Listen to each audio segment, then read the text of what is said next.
This doesn't look like it would change the world, but the first transistor did just that.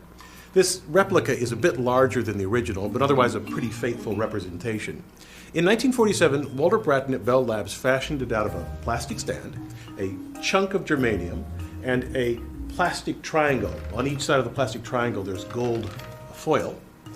And then on top there's a spring which presses the apex of the triangle into the germanium. That's why it's called a point contact transistor. Now here's what باردين and Brattain actually did with this device on December 23, 1947. They hooked up a microphone to the left side and an oscilloscope to the right side. As they spoke into the microphone, they could see the voice signal being amplified. As Brattain wrote in his lab notebook, the circuit was actually spoken over, and by switching the device in and out, a distinct gain in speech level could be heard and seen on the scope. Now, that amplification is still one of the main uses for a transistor. Think of your cell phone. It detects a low-powered signal from a cell tower, and then its circuitry amplifies the signal until you can hear it. But how does this klutzy-looking contraption work its magic?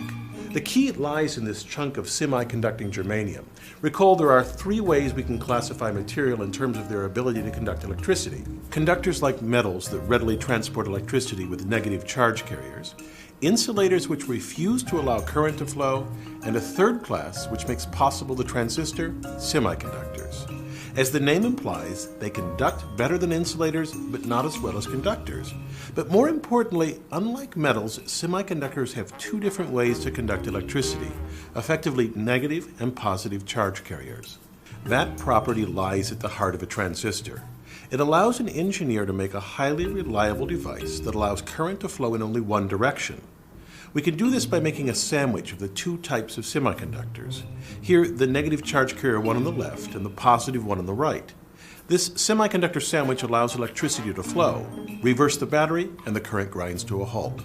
Other devices can do this, for example, vacuum tubes, but they had many parts, were unreliable, overheated, and were expensive to produce and likely impossible to miniaturize. This seems a simple thing, yet it lies at the heart of a microelectronics revolution.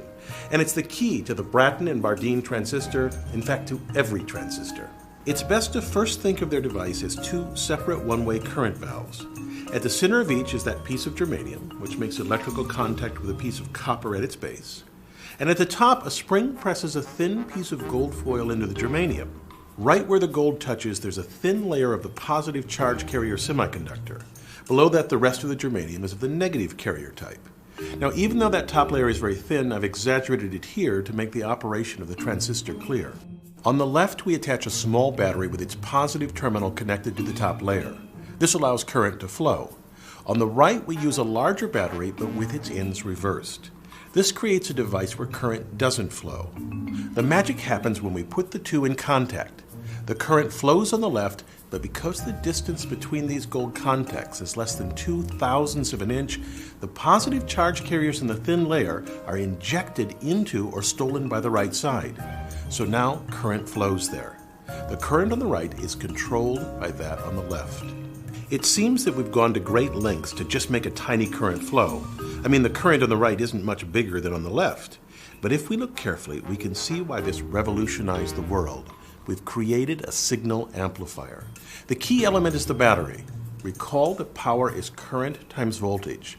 So if we use a small battery on the left and a large one on the right, we have a device that amplifies any fluctuations in the current on the left side. These fluctuations might be, for example, the output of the microphone that Brattain and باردين used on December 23, 1947. Western Electric Company manufactured these point contact transistors in 1951, but they found it difficult to make them reliable, some even showing sudden death. From a manufacturing viewpoint, these transistors have a fatal flaw. They're three-dimensional. As Brattain said, no good physicist likes to work with a complicated case if it can be reduced to one dimension.